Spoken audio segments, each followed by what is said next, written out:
Hello everyone, welcome back to the show, and this is your sports segment for this hour. Indonesian Football Association Chairman Erick Thohir announced earlier today that he intended to restore the long-defunct national team management company, PT Garuda Sepakbola Indonesia.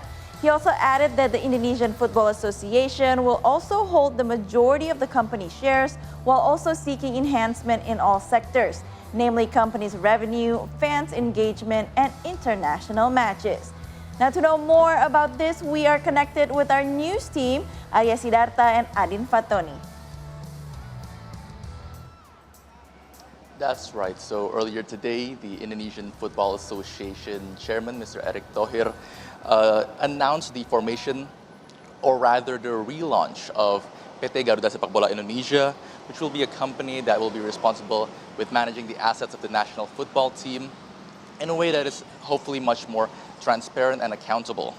Now, the company, as you mentioned, will be majority owned by the Indonesian Football Association with 95% of the shares, and the rest of the 5% will be owned by the Bakti Sepakbola Indonesia Foundation, which was a foundation that was only recently founded in order to increase the welfare for former players of the Indonesian national team, as well as to be able to provide and create a sustainable career path for current players as well.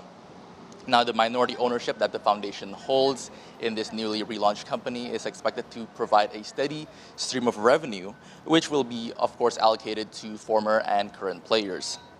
Now, aside from that, the funds generated from this newly relaunched company will also hopefully be able to be allocated to non-national team-related expenses, including various different types of development programs, including youth and women's football development programs. Now, PT Garuda Sepakbola Indonesia will also seek to manage nearly everything that involves the national Indonesian football team, with the main goal of increasing the revenue that is garnered from the national team by way of all kinds, including from ticketing to merchandise to broadcasting rights and so on and so forth.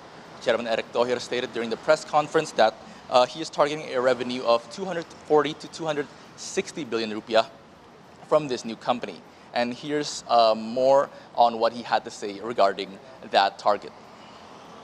Karena justru PT ini dibentuk untuk pendapatan daripada PSSI itu sendiri. Lalu untuk yayasan, kembali saya sampaikan selain mereka dapat dividen ad interim, ya, mereka juga bisa mendapatkan donatur ataupun program-program yayasan yang disupport oleh swasta. Sama di PT ini kita akan bekerja sama dengan broadcast, bekerja sama dengan sponsor dan lain-lain. Bahkan saya kemarin sudah targetkan kan kalau bisa angka revenue-nya itu 240 sampai 260 miliar.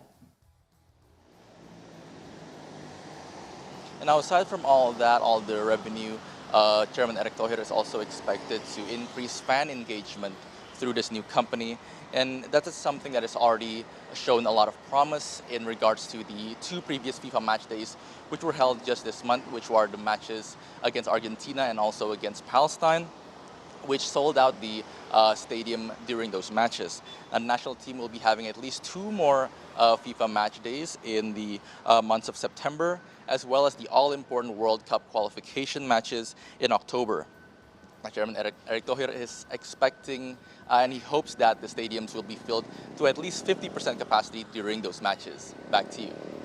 Arya, thank you so much for the report. And as Arya mentioned, that PT Garuda Sepakbola Indonesia will seek to manage nearly everything involving the national team, with the main goal of increasing the revenue that can be garnered from the national team by way of ticket sales, broadcasting rights, and merchandise, and etc. So I think this is really good for Indonesian football. Thank you so much, Arya.